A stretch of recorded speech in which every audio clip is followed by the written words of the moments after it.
Olá, esse é o Diálogos que Transformam, podcast da Letras em parceria com o J-Paul. Eu me chamo Caio Garcês e nesse episódio eu tenho a honra de conversar com Renan Ferreirinha, secretário municipal de Educação do Rio de Janeiro. Ferreirinha, seja muito bem-vindo ao nosso podcast. Obrigado, Caio. Um prazer enorme te ver aqui. É um amigo de longos anos e é muito bacana poder também estar junto com a turma da Letros, J-Paul, organizações que admiro bastante, fazem um grande trabalho para a nossa educação brasileira. A gente agradece, secretário, de fato, muitos anos aí já trabalhando pela educação, né? Para começar, eu queria te pedir que você contasse um pouquinho para quem está ouvindo da sua trajetória profissional e como que ela influencia a sua visão sobre os desafios e as possibilidades na educação pública, na educação municipal do Rio de Janeiro. Caio, eu sou nascido e criado em São Gonçalo, que fica do outro lado da Ponte Rio, Niterói. Sou filho de uma professora, sou filho da rede pública de ensino. E tudo que aconteceu na minha vida foi através da educação. A educação ela não só abriu portas para mim, ela escancarou oportunidades. E muito do meu propósito vem de conseguir fazer com que mais jovens, mais crianças possam ter oportunidades parecidas com aquelas que eu tive e que puderam, né, se transformar numa realidade diferente. E tiveram alguns impossíveis que, em algum momento da minha vida, foram sendo quebrados através dessas boas oportunidades educacionais. Primeiro, de estudar numa escola pública de excelência, eu acabei passando, fiz o concurso para as escolas federais, fui para o Colégio Militar do Rio. Depois, para conseguir estudar fora do país, eu achava que só podia estudar fora do país quem tivesse muita condição financeira. Consegui uma bolsa de estudos, onde eu me formei em Harvard com bolsa integral por necessidade financeira. Fiz economia e ciência política, fiquei 4 anos lá em Boston, pegando frio, me qualificando e desenvolvendo muito meu espírito público, do que eu queria também fazer em transformação, entendendo que era do setor público que eu poderia ter mais escala para o impacto que eu queria gerar também, de oportunidades para as próximas gerações. E quando eu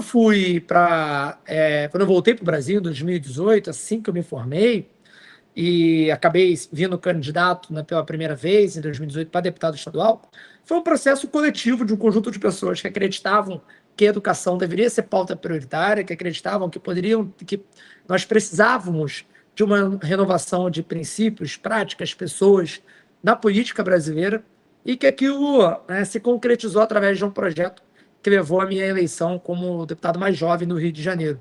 Eu, na Alerj, fui presidente da Comissão de Economia, vice-presidente da Comissão de Ciência e Tecnologia, membro de quase 10 comissões ao mesmo tempo, mas meu principal trabalho foi ter sido relator da Comissão da Covid, que naquele momento de tanta dificuldade, tanta tristeza que todos nós passamos, todos nós perdemos alguém querido, né, ou tivemos alguma dificuldade muito forte na pandemia, e que a gente sabe o desafio que foi aquilo.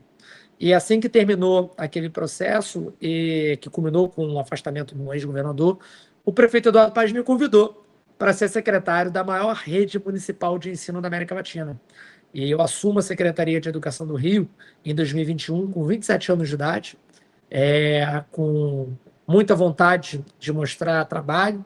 Acho que muita gente ainda, né, com uma desconfiança de se a gente conseguiria, né, mostrar isso. E aí, acho que, resumidamente, a gente pode falar mais sobre isso.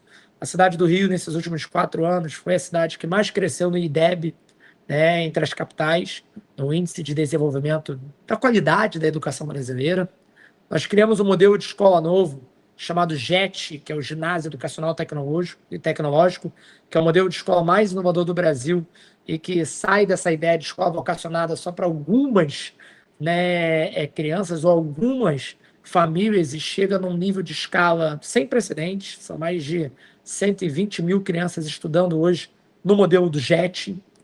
A gente toma a decisão da proibição do uso de celulares, que pauta essa discussão nacional no Brasil, e o Rio de Janeiro se torna uma referência na educação a partir de um trabalho coletivo de 60 mil profissionais em 1.557 escolas diferentes, né, ajudando a educar 650 mil alunos da nossa cidade, na nossa rede municipal. Então, é sim uma grande responsabilidade, mas é muito gratificante poder, junto com o prefeito Eduardo Paes, ajudar a conduzir essa grande rede com esse impacto enorme na nossa cidade. Muito bacana ouvir sobre a sua trajetória, secretário. Acho que é um super exemplo. Eu gostei da parte de superar os impossíveis, né? Acho que ver a educação como um meio de superar o impossível é uma visão bacana para a gente ter em mente. Você comentou um pouquinho do panorama da rede, até ia te perguntar, né? Número de professores, número de escolas, alunos, já mencionou rapidamente. E antes de falar de algumas iniciativas como o JET, para te perguntar sobre isso, queria te perguntar, então, primeiro, quais são os principais desafios da rede? Eu acho tanto quando você começou, mas também os desafios atuais da rede municipal de ensino do Rio de Janeiro. Primeiro, a gente encontrou um cenário, né, onde a gente tinha ali um processo totalmente diferente, onde todas as escolas naquele momento estavam fechadas. As escolas no Brasil nunca estiveram, né, fechadas como naquele cenário da pandemia. E a gente ajudou a conduzir de maneira pioneira no Rio de Janeiro esse processo de reabertura, né, das escolas em segurança, conduzindo com um protocolo, né, de segurança, com um protocolo científico para isso. Então foi um grande desafio. Você imagina, reabrir 1.557 escolas não é algo trivial. Não foi algo que... E às vezes a gente esquece da dimensão do que isso representou. Segundo, nós tivemos um impacto, né, pedagógico, um impacto, né, relacionado ao retrocesso na aprendizagem das nossas crianças, que foi muito duro. A pandemia, ela deixou, obviamente, consequências terríveis para a saúde, a gente sabe disso, né? Falecimento de tantas pessoas do nosso país, adoecimento de tantas outras, deixou consequências muito difíceis na economia, né? Impacto em diferentes indústrias, impacto, né? Muita gente perdendo emprego, mas ela também deixou um impacto e consequências severas na educação, que é pouco explorado, que é pouco falado. O retrocesso na aprendizagem das nossas crianças, a nível Brasil, a nível mundo, foi muito grande. E foi ali que eu comecei um trabalho de defender a instituição escola de uma forma muito ativa. Eu tive alguns momentos, enquanto secretário, eu já estou no meu 5º ano, né, me dividindo entre secretário e deputado, primeiro deputado estadual, agora deputado federal, né, trabalhando ativamente para que a gente pudesse defender a principal instituição inventada pela humanidade na garantia de direitos, que é a escola. Acho que a primeira grande, primeiro grande obstáculo e a primeira grande ameaça que nós precisamos superar foi a própria pandemia, foi aquele momento de incerteza, das pessoas perguntarem, será que vale a pena meu filho estar na escola? Será que eu devo mandar meu filho? Será que é seguro? Segundo, nós tivemos uma onda de ataques muito triste na educação brasileira em 2023. Eu lembro de morar fora do país e ver, né, os ataques acontecendo em escolas e falar assim, graças a Deus isso não acontece no Brasil. Infelizmente, né, em 2023 isso passou a ser uma realidade mais, não só isolada, mas teve situações coordenadas de, né, dos lugares mais profundos da internet, situações mais absurdas, né, que precisam também, né, ser checadas. A gente recebendo, né, em parceria com agências de inteligência internacional, né, internacionais, que passavam informações para que a gente conseguisse, né, atuar aqui e defender as nossas escolas. E, por último, que é a minha grande defesa, é a gente conseguir limitar que as crianças não estejam nas redes sociais, não estejam, né, nos celulares de maneira extrema, como se vinha acontecendo nas escolas. Precisa ter hora para tudo. A gente não é contra o uso da tecnologia. A parceria com a Eletros é até é um grande exemplo disso. Mas a gente precisa ter sempre um uso pedagógico, temos que ter sempre um uso intencional acadêmico, não dá para ficar uma coisa solta. E foi aí que o Rio de Janeiro, a gente fez do Rio de Janeiro a primeira cidade do Brasil a proibir o uso de celulares nas escolas. Tivemos um resultado fantástico para isso, tanto qualitativo, as crianças passando a brincar mais, a suar mais, as escolas ficando mais barulhentas, até acadêmico. Nós tivemos, a Stanford acabou de fazer uma pesquisa, né, e comprovar que o impacto de um ano da proibição do uso de celulares nas escolas gerou uma melhora de 25,7% da aprendizagem em matemática e 13,4% de língua portuguesa. Então, é como se o aluno tivesse aprendido um bimestre a mais do que teria aprendido em matemática se não tivesse acontecido essa proibição. É muito significativo, é muito expressivo. E, para a gente, acho que é um motivo aí de que não paramos por aqui. A luta pela atenção das nossas crianças é o maior desafio que a gente precisa enfrentar. A luta por tornar a escola mais atraente, mais interessante e mostrar que a perspectiva de futuro deles está no caminho do ensino, no caminho do conhecimento. Maravilhoso ouvir tudo isso, secretário. E foi, com a sua fala, fui puxando algumas perguntas aqui. Eu acho que a questão do uso celular diz muito a como usar a tecnologia de maneira intencional. Eu acho que isso é um bom gancho para falar da inovação, da tecnologia, que vem com a proposta dos JETs, dos Ginásios Educacionais Tecnológicos, que, enfim, foi uma proposta que começou na sua gestão e tem ampliado imensamente. Até queria perguntar os números mais atualizados. Mas queria te pedir para contar um pouquinho de qual é o conceito por trás dos JETs, quais são os resultados que o senhor já observa nessas ações, na aprendizagem, no engajamento, no pertencimento desses estudantes.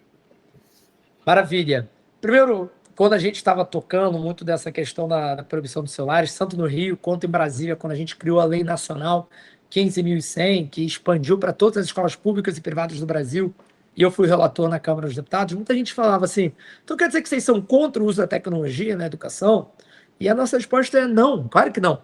A gente é muito a favor da tecnologia, sendo que ela é utilizada de maneira responsável e consciente. Porque, do contrário, ao invés de uma aliada, ela pode se tornar uma vilã do processo educacional. A gente precisa ter a tecnologia como uma grande parceira. Isso é muito importante. E a gente não pode abrir mão desse processo. E o JET é a melhor resposta para isso. O JET ele começa com uma provocação do prefeito Eduardo Paes, que no final do nosso primeiro ano de governo vira e fala: Ferreirinha, qual que vai ser a nossa grande marca na educação nesse meu terceiro mandato? O que a gente vai deixar de instituição? E aí falou, eu queria uma coisa mais moderna, uma coisa de educação meio Jetsons, para quem é um pouquinho... Mas aí o Caio vai lembrar dos Jetsons, do desenho animado, que tinha esse modernismo, tinha o carro voando, tinha o celular, tinha o computador. Algumas coisas viraram realidade, outras não viraram realidade, quando os Jetsons foram concebidos há 50 anos, 40 anos atrás. E a gente já tinha um modelo aqui no Rio de Janeiro chamado GEL, que era o Ginásio Educacional Olímpico, mais voltado para esporte. Aí eu peguei GEL com Jetson e falei, JET, então vamos fazer os JETs. E o JET ele começa com uma proposta de ter um espaço onde o aluno pudesse criar, experimentar, botar a mão na massa na educação, que isso fosse muito importante. E aí é onde a gente concebe a ideia do colaboratório. O colaboratório é esse espaço da construção, da criação, de você trabalhar com tudo que está ali, com robótica, com elétrica, com as diferentes áreas do conhecimento. E do colaboratório, a gente expande para toda a escola essa cultura maker, essa cultura da abordagem STEAM, que é a abordagem que integra diferentes áreas de conhecimento, como ciências, tecnologia, engenharia, artes e matemática. E de uma maneira bastante integrada, a gente faz com que o aluno possa aprender uma série de habilidades que vão conseguir prepará-lo melhor para o mercado de trabalho, que vão prepará-lo melhor para o século XXI. O JET é o CIEP do século XXI, uma escola em tempo integral, todo JET é em tempo integral, que prepara os alunos para os principais desafios que eles vão enfrentar agora, que vão enfrentar no mercado de trabalho. Então, a gente vai do alfinete ao foguete. Você tem desde o aluno aprendendo a costurar, até o aluno aprendendo a usar uma máquina de impressora 3D, uma cortadora laser, aprender a programar, aprender elétrica, aprender geometria espacial, conceitos e habilidades que são fundamentais, e quanto mais cedo ele for exposto a isso, melhor. Então, assim, o JET cresceu muito, nós temos hoje 250 JETs, 250 escolas na cidade do Rio que seguem a metodologia do JET. Um quarto da quantidade de escolas que nós temos de ensino fundamental, nós temos outras escolas de ensino de educação infantil, de outras etapas, mas de ensino fundamental é um quarto das escolas, e o JET é um modelo de ensino fundamental, e são quase 125 mil alunos já também usando e aprendendo no modelo do JET, e a gente quer crescer cada vez mais. Até 2028 a gente tem um compromisso público com a cidade do Rio de Janeiro de chegar em 500 JETs estudando, 500 JETs funcionando em cada canto da nossa cidade, em cada bairro da cidade do Rio. Bacana, eu gostei da frase, JET é o CIEP do século XXI, A gente que cresce no Rio de Janeiro, é muito bacana do paralelo, dá muito orgulho de ver. E eu acho que tem uma coisa que me chama muita atenção, que é pensar a partir do estudante, né? Então, a gente olhar para o estudante, olhar esse protagonismo, que é onde a gente vê conexão.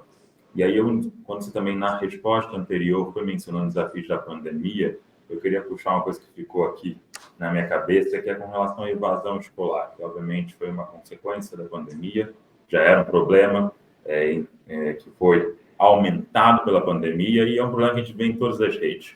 E a gente vê que na rede municipal do Rio de Janeiro tem o Bora para a Escola, né? Então tem uma atuação forte nesse sentido, foi uma das bandeiras que o senhor levantou. Queria te perguntar um pouquinho sobre essas iniciativas para combater a evasão escolar e como que a rede está estruturada, né, para garantir que os estudantes estejam na escola, estejam nesse espaço garantidor de direito, como o senhor comentou. Para a gente, assim que eu cheguei, eu estava muito preocupado com essa questão da evasão escolar, Caio. A educação brasileira avançou muito nos últimos 40, 50 anos no acesso à educação. Você tem uma ideia, o Brasil deve ter sido o país que mais avançou no acesso à educação nos últimos 40 anos. Nosso grande desafio é a qualidade. E vamos lá, usar um dado aqui. Você pega a quantidade de adolescentes de 15 a 17 anos que em 1985 estavam estudando no ensino médio. Você estava em torno de 15%. Era esse dado. Hoje a gente está falando de 85%. Chegou onde a gente gostaria de chegar? Ainda não, a gente vai chegar em 100%. Mas o Brasil avançou muito, 70 pontos percentuais nesse período, né? Se não for o país, é um dos 3 países que mais cresceu no acesso à escola. Mas a pandemia, ela fez um retrocesso nesse processo. Ela gerou um afastamento. Assim, tiveram famílias que ficaram com seus filhos 1 ano e meio, 2 anos afastados das escolas, e aí começou a pipocar uma série de dúvidas como: será que precisa ir para a escola? Será que vale a pena, de fato, ir para a escola? Será que isso é importante? E aí, com isso, né, a gente lançou o nosso programa Bora para a Escola, para passar um recado claro. É claro que precisa. A gente precisa fazer com que os nossos alunos estejam na escola, porque esse é o grande avanço que nós tivemos. Porque na escola eles vão ter, sim, acesso à aprendizagem, mas eles também vão ter acesso a uma alimentação adequada. Muitas vezes, o único prato decente de comida de uma criança é na escola. Vai ter acesso a uma rede de proteção socioemocional, onde a criança vai ter uma rede de apoio, onde a criança vai aprender a correr, cair, levantar, ser criança. Por isso que tirar um pouquinho, né, do celular e mostrar que dá para ser esse olhar tete a tete, né, ter esse vínculo com outras crianças é muito importante. Então, isso para a gente é fundamental, e o Bora para a Escola faz uma rede de parceria com times de futebol do Rio de Janeiro, com equipamentos da saúde, equipamentos da assistência social, imprensa de maneira geral, equipamentos locais, de igrejas do bairro, passando um recado claro: a escola está funcionando, matricule seu filho, faça com que ele vá de segunda a sexta, faltar aula não é legal, a gente precisa ter essa garotada na escola, e a gente conseguiu ter a menor taxa de evasão escolar da história do Rio de Janeiro, da série histórica, chegando a 0,3%. E, novamente, a gente quer seguir avançando, para a gente conseguir zerar isso, mas já foi para a gente um motivo de muito orgulho, né? Uma cidade que há poucos anos atrás estava com 2,7% de evasão escolar. Então a gente conseguiu, né, um avanço extremamente significativo. Maravilhoso ouvir tudo isso. Eu estava com esse número também na cabeça, 0,3%, com muito orgulho, né? Como carioca, fico orgulhoso de ver os avanços da nossa secretaria. E ao te ouvir, né, acho que falando do JET, falando do Bora para a Escola, falando da sua visão, a gente tem clareza de quão complexo é o processo de educação. E acho que quando a gente estudou gestão, a gente sabe que para gerir coisas complexas, a gente precisa de dados, a gente precisa de evidências, a gente precisa de ciência por trás. Eu vejo muito isso na sua fala. Queria te pedir, secretário, para contar um pouquinho de como a secretaria tem estruturado o uso de dados, o uso de evidências, pesquisa científica, como o senhor mencionou, de Stanford, para orientar as decisões, para orientar a gestão pública e garantir o foco no que importa, que é a aprendizagem dos estudantes. Caio, eu costumo dizer que as evidências elas formam a nossa trilha para que a gente consiga construir as políticas públicas e saia de um projeto local para um projeto que, de fato, né, tem um impacto macro em milhares e milhões de pessoas. Então, assim, tudo que a gente faz aqui, a gente analisa, a gente tem metas claras, a gente sabe onde que a gente quer chegar. A gestão do prefeito Eduardo Paz, como um todo aqui na cidade do Rio de Janeiro, com o vice-prefeito Eduardo Cavalieri, a gente tem bússola. Então, a gente tem as metas de onde nós queremos chegar. Nós queremos atingir 70% das nossas escolas em horário integral. Nós queremos chegar em 500 JETs. Nós queremos formar 200 mil alunos em programação. Nós queremos avançar com a educação especial. Nós queremos, né, garantir 100% de climatização das nossas escolas. Isso é definido no planejamento estratégico, que se desdobra em metas para cada uma das nossas escolas, que se desdobra em meta para cada um dos nossos profissionais de educação. Isso é muito importante. E a gente vai, né, aprendendo com as nossas iniciativas, checando se elas estão fazendo sentido. E a avaliação, seja a avaliação de um aluno ou a avaliação de uma política pública, é fundamental, porque a gente precisa saber se a gente está no caminho certo. Né? Às vezes as pessoas falam, mas avaliar não precisa, está errado. Como assim, gente? Eu quero, por exemplo, fazer uma avaliação, uma prova que o aluno esteja fazendo, não para ter um ranking, o que for, às vezes acontece como uma consequência do processo de dados que existem, mas é para poder entender onde esse aluno está precisando de ajuda. É para poder fazer com que a gente preencha as lacunas de conhecimento desse aluno. E para isso ajudar melhor o professor, ajudar mais aquela escola. Da mesma maneira com as políticas públicas. A gente faz isso na nossa parceria com o Letros, a gente faz isso com a nossa, né, medida que proibiu o uso do celular nas escolas, a gente faz isso com outras iniciativas que não deram tão certo e a gente descontinuou. Ninguém aqui tem compromisso com, né, algo que não está tendo o impacto que a gente, né, gostaria. Isso é muito importante. Né? E é fundamental que a gente consiga ter, né, as pessoas acompanhando isso, as pessoas cobrando isso, as pessoas entendendo o que é o IDEB e fazendo com que a gente possa cobrar as cidades, os estados, o país avançar, né, nessa linha, entendendo o que é o impacto de uma educação em tempo integral, a formação tecnológica adequada, um bom uso da inteligência artificial para ajudar na educação, e não para substituir um profissional ou outro, mas para ajudar a identificar onde que a gente pode ir mais profundamente no aprendizado.